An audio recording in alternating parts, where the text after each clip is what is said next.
Assalamu alaikum tout le monde. Bismillah, walhamdulillah, wassalatu wassalamu ala rasulillah, amma ba'd.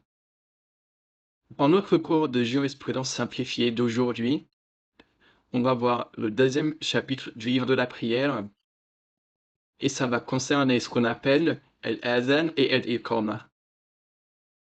Et on va voir là-dessus 5 questions. Tout d'abord, quelle est la définition et le jugement de al-adhan et al-iqama?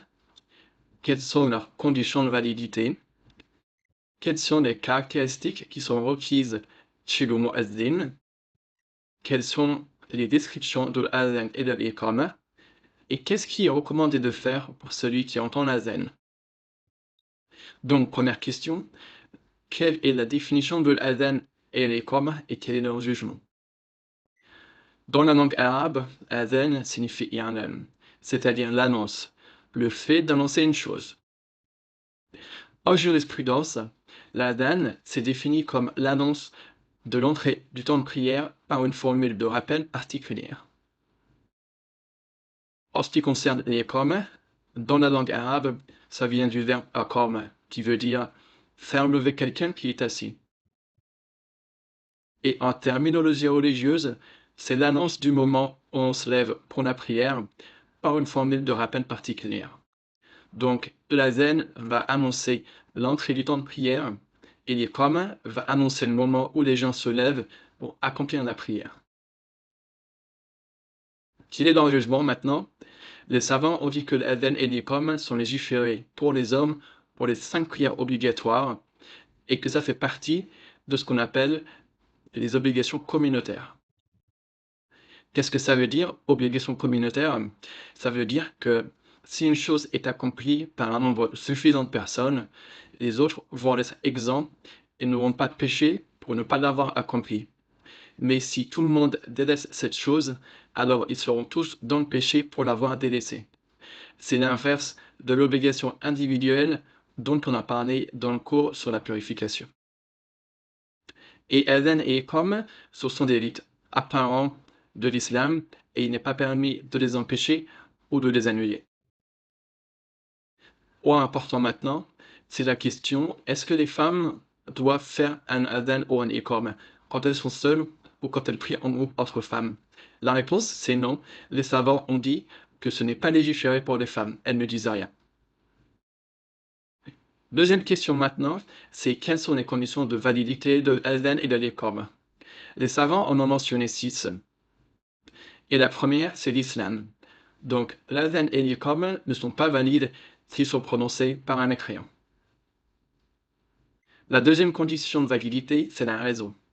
Par conséquent, si une personne a perdu la raison, que ce soit pour cause de folie ou alors d'ivresse, son appel à la prière ne sera pas valide. Ici, la puberté, ce n'est pas une condition. Donc, les enfants peuvent faire l'adhan et l'iqama. Cependant, il est indispensable qu'ils aient atteint l'âge de discernement. Je vous le rappelle, c'est 7 ans. Troisième condition, il faut que le mot mu'azzin, ça veut dire celui qui fait l'adhan, soit un homme. L'appel à la prière et l'iqama ne sont pas valides s'ils sont prononcés par une femme. Et ce, parce que la voix de la femme, c'est une fitna, une source de tentation. L'adhan ne peut non plus pas être prononcé par quelqu'un qui est efféminé, parce que dans ce cas, on ne saura pas si c'est un homme ou si c'est une femme. Quatrième condition, c'est que l'adhan soit fait après l'entrée du temps de prière. Il ne sera pas valide s'il est prononcé avant l'entrée du temps. On va cependant avoir 2 exceptions, qui vont être le premier appel pour la prière du Fajr et le premier appel pour la prière du vendredi, de la Jumu'ah, qui eux sont accomplis avant l'entrée du temps. Le deuxième appel de ces 2 appels sont faits après l'entrée du temps. Donc, en dehors de ces 2 appels, il n'est pas valide de faire le adhan avant l'entrée du temps de prière. En ce qui concerne l'iqama, elle est prononcée au moment où l'on se lève pour accomplir la prière. Cinquième condition, c'est que l'adhan et l'iqama soient prononcés de manière continue dans un ordre précis, comme ça a été rapporté dans la sunna. Et enfin, dernière condition, il faut que les 2 soient prononcés en langue arabe, en prononçant les termes qui sont rapportés dans la sunna également. Troisième question maintenant, quelles sont les caractéristiques qui sont requises chez le muezzin, c'est-à-dire les caractéristiques qu'il convient de remplir et qui sont recommandées chez celui qui accomplira l'appel à la prière. La première caractéristique, c'est qu'il soit intègre et digne de confiance, et ce, parce que les musulmans vont se référer à lui pour accomplir leurs prières et leurs jeûnes. Deuxième caractéristique, c'est que le muezzin soit pubère, doué de raison.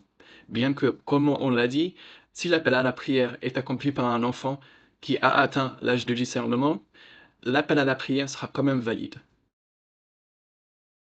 Troisième caractéristique, c'est que le muezzin connaisse les temps de prière afin de pouvoir faire chaque appel dès l'entrée du temps de prière.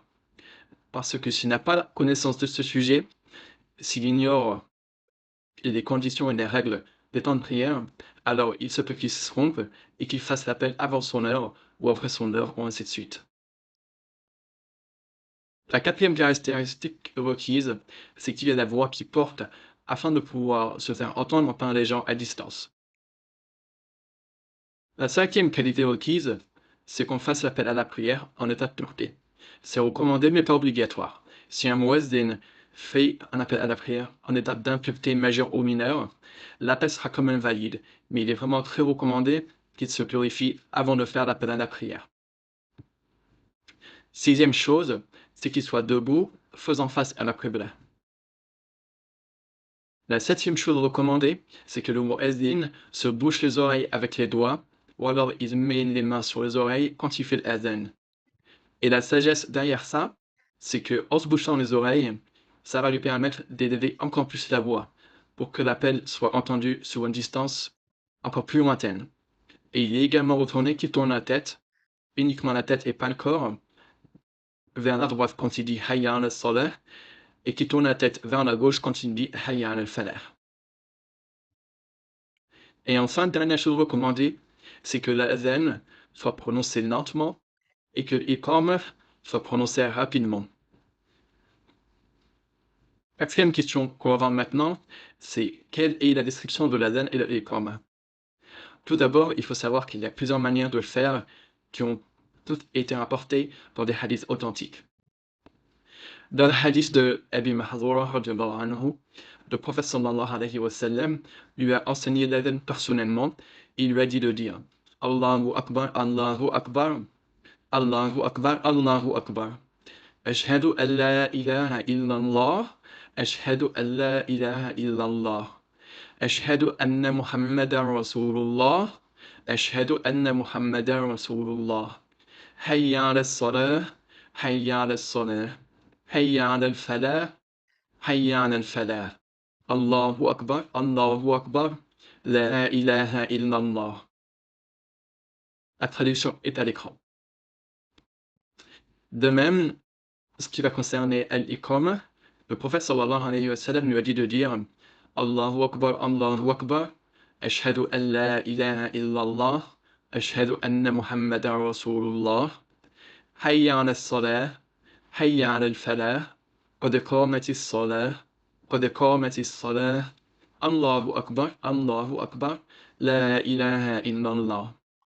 Les phrases sont donc prononcées 2 fois lors de l'adhan, mais une seule fois lors de l'iqama.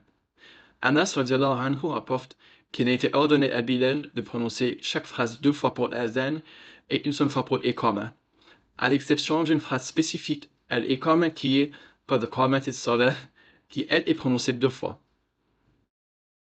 Ce sont donc les 2 manières recommandées de faire l'appel à la prière et l'iqama. C'était la manière de faire de Bilal radiallahu anhu au temps du prophète sallallahu alayhi wa sallam, que ce soit en ville ou en voyage, et ce jusqu'à ce qu'il meure sallallahu alayhi wa sallam. Mais il y a d'autres manières qui ont été rapportées dans d'autres hadiths. Par exemple, il est légiféré de faire ce qu'on appelle le tarji'a, comme ça a été rapporté par Abu Daoud. Le tarji'a consiste à prononcer les 2 attestations de foi à voix basse à 2 reprises avant de les prononcer à voix haute. C'est-à-dire que le muezzin va dire Allahu Akbar, Allahu Akbar, Allahu Akbar, Allahu Akbar. Ensuite, il dira à voix basse Ashhadu an la ilaha illallah, Ashhadu an la ilaha illallah, Ashhadu anna Muhammadan Rasulullah, Ashhadu anna Muhammadan Rasulullah. Sans se faire entendre à voix basse. Puis il va redire à voix haute Ashhadu an la ilaha illallah, Ashhadu an la ilaha illallah, jusqu'à la fin de la prière. Et également, parmi les manières de faire l'appel à la prière qui sont venues dans les hadiths authentiques, il y a le fait de prononcer le takbir que 2 fois au début de l'appel et pas 4 fois. Donc on dit seulement Allahu Akbar, Ashhadu an la ilaha illallah. Et il est également légiféré de rajouter lors de la prière du Fajr, après la phrase Hayyan al-Falah, on dit As-salatu khayrun minan nawm 2 fois. As-salatu khayrun minan nawm. La prière est meilleure que le sommeil. La prière est meilleure que le sommeil. Ça a également été rapporté dans le hadith d'Abu Mahnour. Également, parmi les choses légiférées et qu'on peut faire, c'est le fait de prononcer l'iqama 2 fois. Les savants ont dit qu'il n'y avait pas de gêne à faire ça, parce que ça fait partie des divergences qui sont permises, car elles sont conformes à différentes narrations qui ont toutes été rapportées de façon authentique au sujet de l'adhan et de l'iqama. Dernière et 5e question pour aujourd'hui. Que doit dire celui qui entend l'adhan? Il m'est recommandé de dire la même chose que dit Mu'azzin. En effet, il est venu dans un hadith authentique de Abi Sa'id al-Khudri qui rapporte que le prophète sallallahu alayhi wa sallam a dit lorsque vous entendez l'appel, dites la même chose que le Mu'azzin. C'est-à-dire que lorsqu'il dit Allahu Akbar, on répète derrière lui Allahu Akbar, Allahu Akbar. S'il dit Ashhadu an la ilaha illallah, on dit également Ashhadu an la ilaha illallah. Et il va y avoir 2 exceptions, c'est quand on a les 2 paroles Hayya al-salah, Hayya al-falah. Ces 2 paroles-là, on ne les répète pas, mais on dit après elles La hawla wa la quwwata illa billah. La hawla wa la quwwata illa billah. Il n'y a de force ni de puissance qu'en Allah, comme ça a été rapporté dans le hadith d'Omar ibn Khattab radiyallahu anhu. Donc, on répète tout ce que dit le mu'adhin, à l'exception des paroles Hayya al-salah, Hayya al-falah. Dans ce cas, on dit La hawla wa la quwwata illa billah. Et de même, lors de la prière de l'aube, lorsque le mu'adhin dit As-salatu khayrun minan nawm, on répète après lui As-salatu khayrun minan nawm. Question pour avoir maintenant quelqu'un qui a manqué le début de l'appel à la prière. Par exemple, le adhan a commencé et cette personne est aux toilettes. Elle ne peut donc pas répéter ce que disait le mu'adhin. Elle va sortir des toilettes. À ce moment-là, le mu'adhin sera en train de finir. Qu'est-ce qu'elle fait cette personne? Est-ce qu'il lui est permis de répéter ce qu'a dit le mu'adhin? La réponse c'est que oui. Cette personne va répéter une fois ce qu'a dit le mu'adhin, elle va commencer du début. Qu'est-ce qu'on fait pour l'iqama? Les savants ont divergé, mais la réponse la plus juste, c'est que celui qui entend l'iqama ne répète pas les paroles. Il ne dit rien de particulier. On finit maintenant par les invocations qui est recommandé de faire une fois l'appel à la prière terminé. On peut dire ce que je vais vous dire à l'écran, soit on dit après les 2 attestations de foi, soit on dit à la fin du adhan. Et ça consiste à dire Wa ana ashhadu an la ilaha illallah wahdahu la sharika lah wa anna Muhammadan abduhu wa rasuluh. Raditu billahi rabban wa bil islami dinan wa bi Muhammadin rasulan. Je vais répéter une fois. Wa ana ashhadu an la ilaha illallah wahdahu la sharika lah wa anna Muhammadan abduhu wa rasuluh. Raditu billahi rabban wa bil islami dinan wa bi Muhammadin sallallahu alayhi wa sallam rasulan. Ça veut dire, moi aussi, j'atteste qu'il n'y a de divinité digne d'adoration qu'Allah, unique et sans associé, et que Mohammed est son serviteur et messager. J'agrée Allah comme mon Seigneur, l'Islam comme religion, et Mohammed sallallahu alayhi wa sallam comme messager. Il est également recommandé de dire et de faire une prière sur le prophète sallallahu alayhi wa sallam.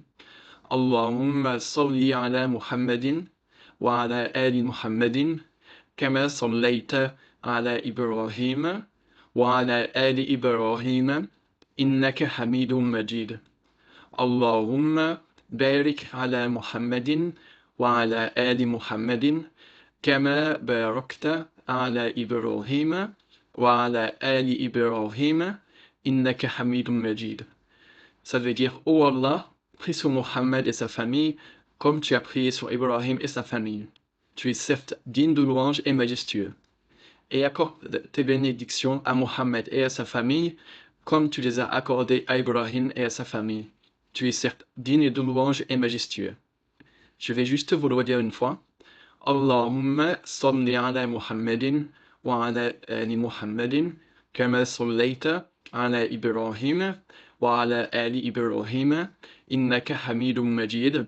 Allahumma barik ala Muhammadin wa ala ali Muhammadin kama barakta ala Ibrahim wa ala ali Ibrahim innaka hamidun majid. Et enfin, on dit cette dernière invocation qui a été rapportée du prophète sallallahu alayhi wa sallam. On dit Allahumma rabba hadhihi ad-da'wati at-tammah was-salati al-qa'imah ati Muhammadan al-wasilata wal-fadilata wab'athhu maqaman mahmoudan alladhi wa'adtah. Allahumma rabba hadhihi ad-da'wati at-tammah والصلاة القائمة آت محمدا الوسيلة والفضيلة وبعثه مقاما محمودا الذي وعدته. Ça veut dire, ô Maître, ô Allah, Maître de cet appel parfait et de la prière qui va être accomplie, accorde à Mohammed l'intersection et le plus haut rang et ressuscite-le dans la position de louange que tu lui as promise. Il faut savoir également que le temps entre l'adhan et l'Iqama, c'est un temps où les prières sont exaucées. Il est donc vraiment fortement recommandé de faire autant d'invocations qu'on peut et de faire autant de doigts qu'on peut, demander à Allah tout ce qu'on veut. Voilà, alhamdulillah, c'est tout pour aujourd'hui. Barakallahu li wa lakum. Subhanaka Allahumma wa bihamdik. Ashhadu an la ilaha illa ant. Astaghfiruka wa atubu ilayk. Assalamu alaikum wa rahmatullahi wa barakatuh.